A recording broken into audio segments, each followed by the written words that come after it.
This is the view of employee care center which has been constructed. We have a transfer level at level 4 which becomes the foundation for the next 11 floors. Main post tension girder spanning from this point to this point, a length of 48 meters. The beam width at this level is 3.2 meter with a depth of 1.5 meter. The main beam, these two are other beams with 1.6 meter width with the same depth of 1.5 meter. We have transverse beams in perpendicular direction counting to 1 to 12. Each beam is 2 meter wide and 1.5 meter deep.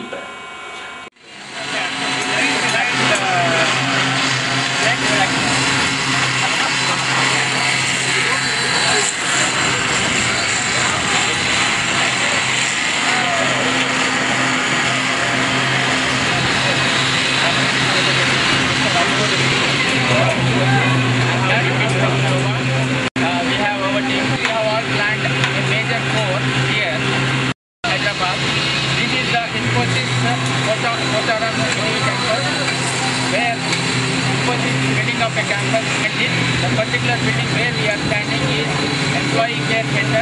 At level 4 we are building up a foundation for the next 15 levels, where underneath we have open spaces, wider, and top we have a column and closer level. So this acts as a foundation to the balance 11th floor. We have Ramani and Vipin to give their comments.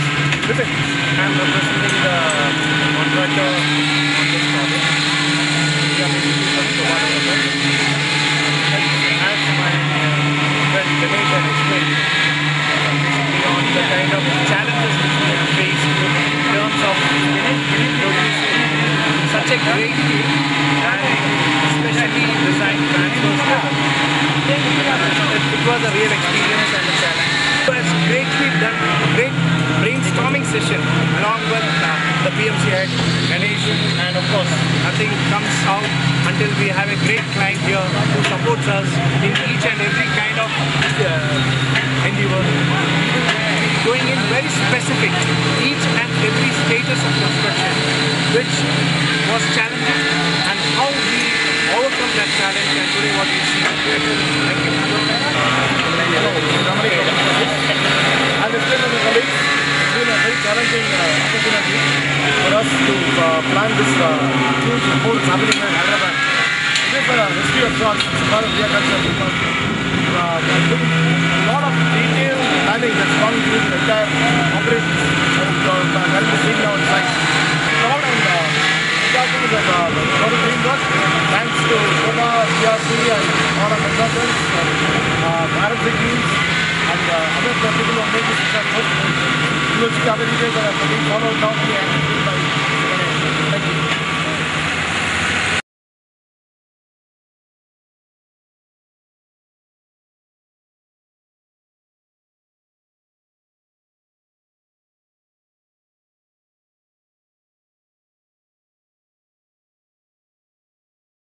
Transfer level itself is a very heavy load. A load of around 4,000 tons. The entire shuttering has to be designed, staging has to be designed to cater about 6 tons per square meter in the immediate floor below, and there should be a back propping up to the 2 levels below. The designer has taken care of all this and has designed the staging, back propping, all complying to the load requirements. This pour in this area where we need to do 1200 cubic meter of concrete. Our target is to complete this concrete of 1200 cubic meter in 24 hours at the rate of 54 cubic meter per hour. So to cater to this one, since we are having 12 beams in this vertical direction, we need to have a proper scheme to maintain the concrete levels. Since the beams are deep, 1.5 meter, and considering the shuttering design constraints, and considering the concrete properties to avoid cold joint, we need to do layer wise concrete. In order to cater to the layer wise concrete and output from the plant and the spread of the pore area, we have planned 6 pumps around the pore area. So considering these 6 pumps, we will have a pump placement in such a way that we are having a design of concrete mix with setting time of 5 hours. So if we are able to complete one layer in 3 hours, we are avoiding cold joint. That is the primary requirement. The transfer level which we are going to construct for employee care center, this is at level 4. This transfer level acts as a foundation for the next 11 floors. These are the floating columns which we see are rested on this transfer level. This main beam girder is 3.2 meter wide by 1.5 meter depth with 18 PT tendon supported from main columns coming from the foundation and terminating at level 4 in the transfer level. So we are going to get a complete set of new columns, floating columns starting from this transfer level.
Personnel in delivering the required concrete for us.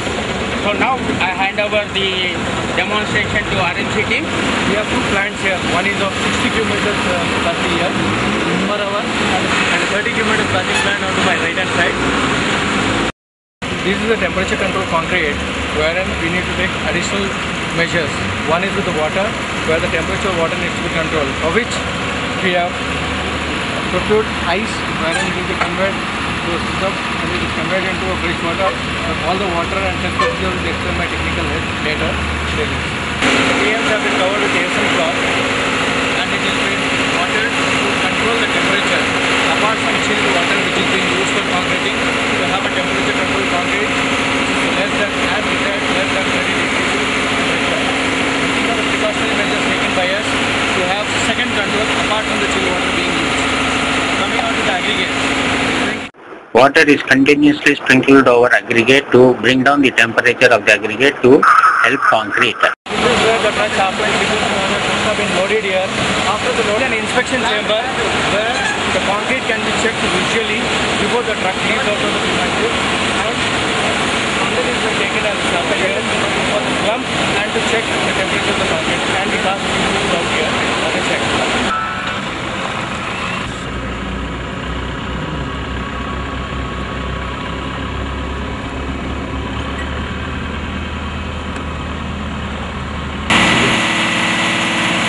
Concrete temperature is less than 20.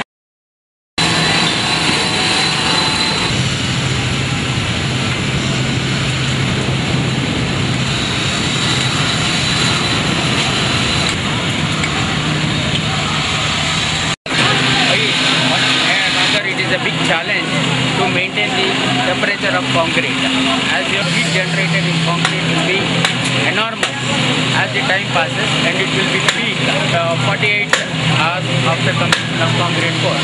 So the core temperature and surface temperature will vary a lot, and controlling of this temperature as per the standard should be like differential temperature should be less than 19 degrees. Take measures, preventive measures only when we know how the concrete behaves as the curing process or the hydration process takes place. In order to measure the concrete temperature, we have installed thermocouples at various strategic locations. We have to decide the strategic locations in such a way that we measure the concrete temperature in different conditions. So we have selected 3 strategic points. One of the strategic points is the most critical one, where there will be a total mass of concrete which will be generating heat from all 4 sides. So we have here beam like spreading this side, spreading this side. So in order to measure the core temperature at the intersection of this beam, because this is 3.2 meter wide beam and 1.5 meter deep, and these 2 beams are 2 meter wide and 1.5 meter deep. So this will be the intersection of these 4 beams. So we have installed a thermocouple with sensor measuring the temperature at the 3 locations. One, we have divided the total depth into 3 parts.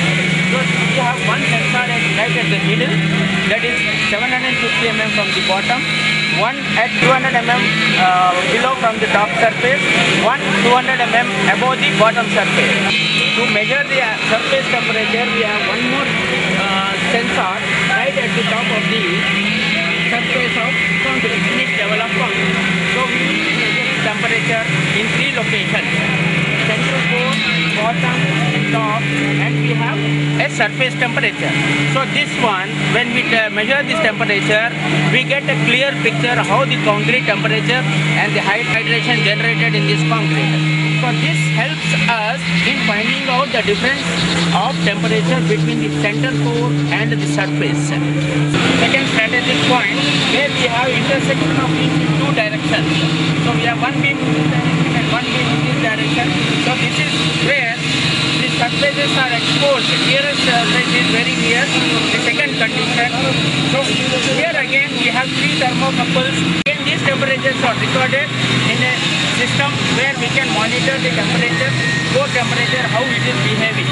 Place the third strategic point, where we have placed one more thermocouple location. Again similar to what we have done in other 2 locations, we have 3 sensors here. Third importance of third strategic point is we have a beam intersection in 3 directions. Hydration affects the core temperature in 3 directions, whereas we have one open surface, the outside.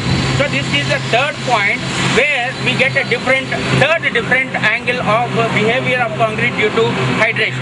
These 3 locations are finalized. The data which is transmitted into the recorder, we will be monitoring the temperature.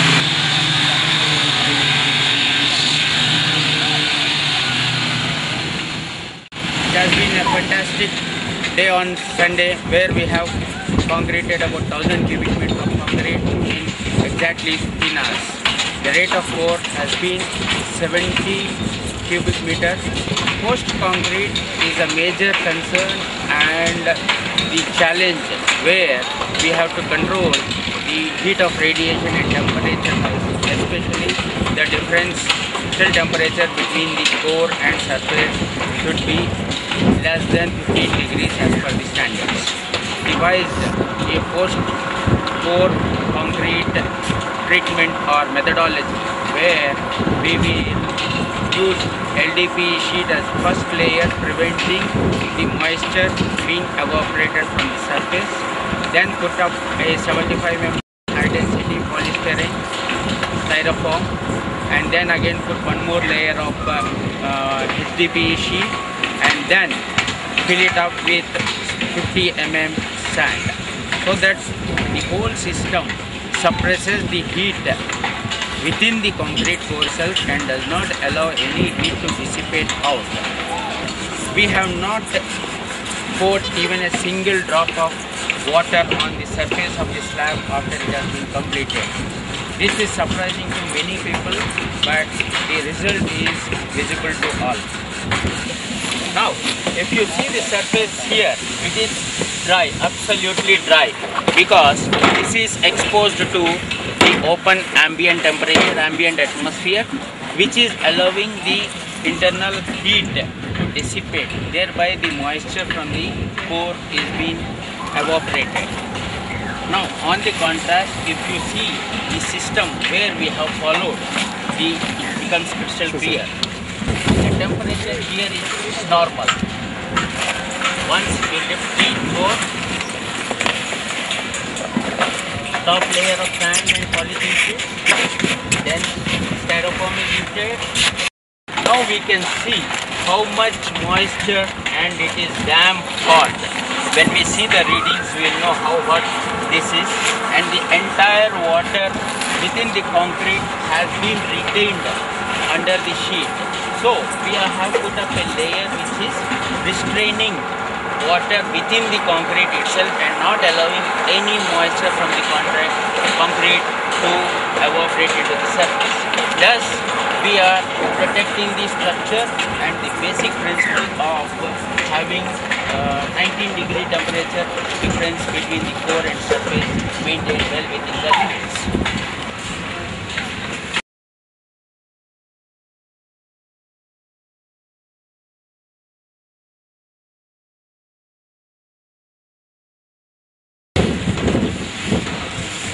The moisture evaporation from the junctions of the columns, and it is difficult to put styrofoam inside the column. We have adopted putting up polythene sheet at the base of the column and filling up this core with sand. Fill up the sand within the core of the column junction. So this again forms a layer which prevents moisture from evaporating through the columns. Right? Temperature rises to the extent of 70 to 75 degrees centigrade at the core, whereas the present ambient temperature is 32 degrees. So this is a big difference, and if we leave the surface exposed to the atmosphere, the core temperature will be 68 degrees and the surface temperature will be something around 38 degrees, which is not acceptable to retain the strength of the concrete. So this difference should come down to 20 degrees. So we have installed 3 couplers at 3 strategic locations, having coupler readings temperatures noted within the concrete core at bottom, middle and top. All those 3 couplers readings have been recorded in the monitor here, recorder, and those readings are transferred into the system, where we can have a control and regular reading temperature status at each layer of these 3 couplers. If we see the reading here we have 2 beam intersection, 3 beam intersection and 4 beam intersection. In all the 3 locations, we have the core temperature gone up to 69.6 degrees here in the 4 beam intersection. In 3 beam intersection it is 68 degree, and at 2 beam intersection it is relatively low at 64.7. Now, by doing this method of preventing the heat dissipating into the atmosphere and restraining it within the slab, we maintained the top level temperatures as 55 in the 2 beam intersection, 65 in the 3 beam intersection and 58 in the 4 beam intersection. Thus the difference between the peak core temperature and the surface temperature is less than 8 degree here in the first case, it is less than 3 degrees in the second case, and it is less than 11 degrees in the third case. If you notice, the ambient temperature is only 28 degrees centigrade. So we have put a barrier between the ambient temperature, atmosphere and the surface. If you see this one, we have almost controlled more than 30 degrees centigrade of temperature within the core. Thus, that much of water is being retained in the core itself, concrete itself. Hence, we do not need to add any water. We are perfectly within the safe limits of the structure and its stability. Core. This graph shows the thermocouple temperature readings recorded at the 4 intersection beam, which is the core center of the total area of the core. Now we see 4 lines in this one. The bottommost one, the blue line, shows the ambient temperature. The second line from the bottom shows the temperature from the thermocouple installed at the top surface. The third line here shows the temperatures recorded by the bottom thermocouple, and the fourth line shows the center thermocouple, which forms the center of the transfer level core thickness, that is at 750 mm below the top surface.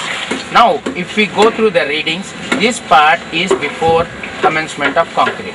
As the concrete is placed, we see the bottom layer temperature is increasing, then the middle layer temperature is increasing, then the top layer temperature is increasing. When the concrete complete pour is completed at this point, we see various temperatures, the difference between the temperature at various levels. While we find the ambient temperature is consistently maintained, we know the core temperature is the maximum recorded, then we have the bottom temperature, and then we have the top surface temperature. So this is the temperature which we need to control, and this should be less than 19 degrees at any given point of time. At present, the difference between these two temperatures is only around 8 degrees, so we are very well safe with the performance and the control measures of retaining the moisture evaporated into the atmosphere.